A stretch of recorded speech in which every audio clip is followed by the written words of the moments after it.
Selamat siang semuanya. Terima kasih atas kesempatan yang diberikan oleh saya. Saya di sini akan mempresentasikan hasil tugas saya. Sebelumnya saya akan memperkenalkan diri saya. Perkenalkan, nama saya Marleni. Saya dari kelas manajemen 6B. Terima kasih. Baik, saya akan mulai.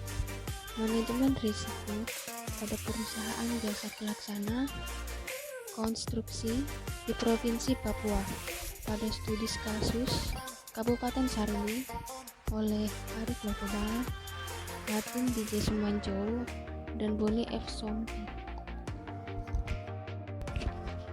Yang pertama adalah tujuan penelitian. Penelitian ini dilakukan untuk mengidentifikasi setiap risiko yang dihadapi oleh kontraktor, untuk menganalisis risiko-risiko yang dihadapi oleh perusahaan jasa konstruksi di Provinsi Papua, khususnya di Kabupaten Sarmi, menanggapi setiap risiko yang menghambat kinerja perusahaan jasa konstruksi di Provinsi Papua, khususnya di Kabupaten Sarmi, dan mencari solusi yang terbaik untuk menanggulangi setiap risiko yang menghambat kinerja perusahaan jasa konstruksi di Provinsi Papua, khususnya Kabupaten Sarmi. Berikutnya adalah B. Teori. Teori yang digunakan dalam penelitian ini ada dua, yaitu pengertian risiko dan manajemen risiko. Pengertian risiko.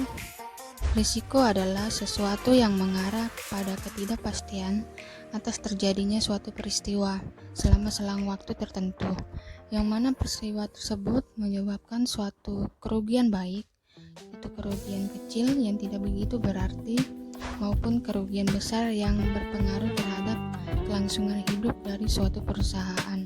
Yang kedua adalah manajemen risiko. Secara umum, manajemen risiko didefinisikan sebagai proses mengidentifikasi, mengukur dan memastikan risiko, dan mengembangkan strategi untuk mengelola risiko tersebut.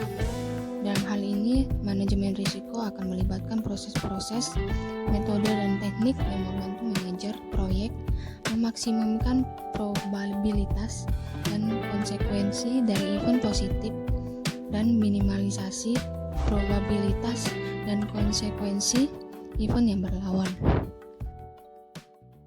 C. Metode penelitian. Yang pertama adalah pendekatan.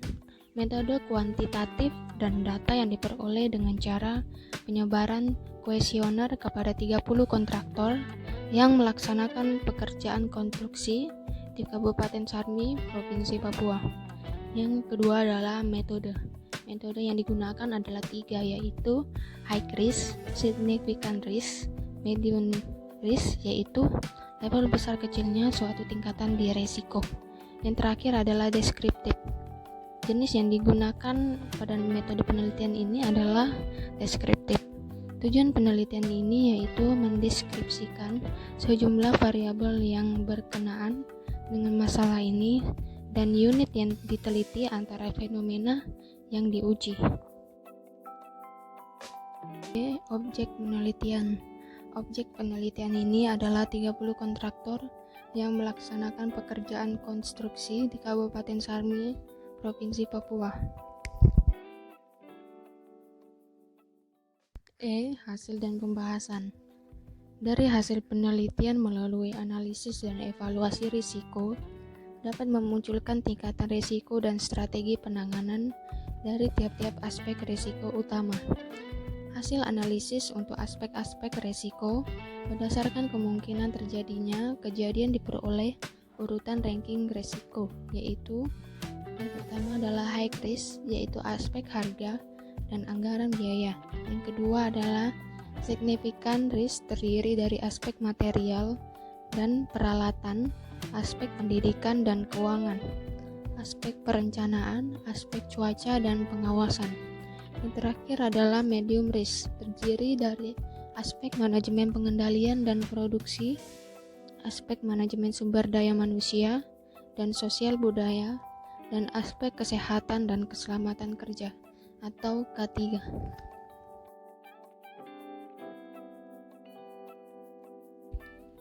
Selanjutnya adalah penanganan dari setiap aspek risiko yang dihadapi berdasarkan kemungkinan terjadinya kejadian, yaitu yang pertama, penanganan aspek harga dan anggaran biaya dengan menanggulangi dan meminimalkan akibat dari risiko.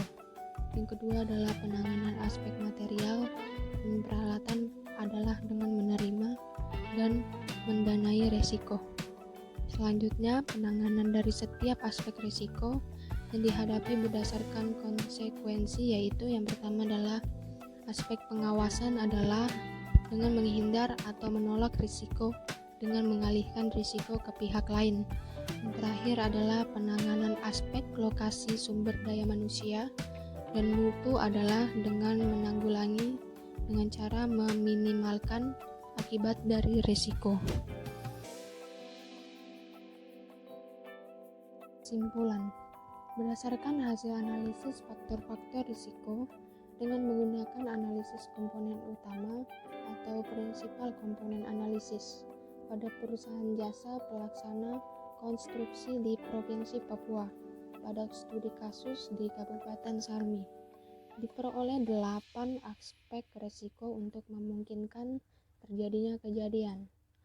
Aspek-aspek risiko tersebut yaitu aspek manajemen pengendalian dan produksi, aspek manajemen sumber daya manusia dan sosial budaya, aspek material dan peralatan, aspek pendidikan dan keuangan, aspek perencanaan, aspek cuaca dan pengawasan, aspek harga dan anggaran biaya, aspek kesehatan dan keselamatan kerja.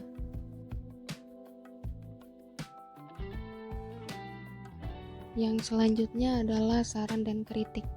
Yang pertama adalah saran, maka disarankan kepada kontraktor yang bekerja di Provinsi Papua, Kabupaten Sarmi, untuk mampu menganalisa setiap risiko yang dapat terjadi dan dapat menerapkan manajemen risiko pada pekerjaan konstruksi yang dikerjakan.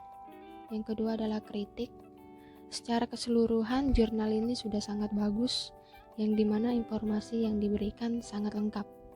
Hanya saja kekurangannya pada para peneliti tidak memberikan saran bagaimana caranya agar risiko yang dihadapi bisa seminimal mungkin, dan juga masih ditemukan beberapa kesalahan kata dalam penulisan. Kata ulang yang tidak menggunakan tanda min, dan masih banyak kalimat yang tidak diakhiri dengan tanda titik. Yang di presentasi saya kurang lebihnya. Saya minta maaf jika ada kekurangan dalam presentasi saya, mohon dimaafkan. Terima kasih, selamat siang.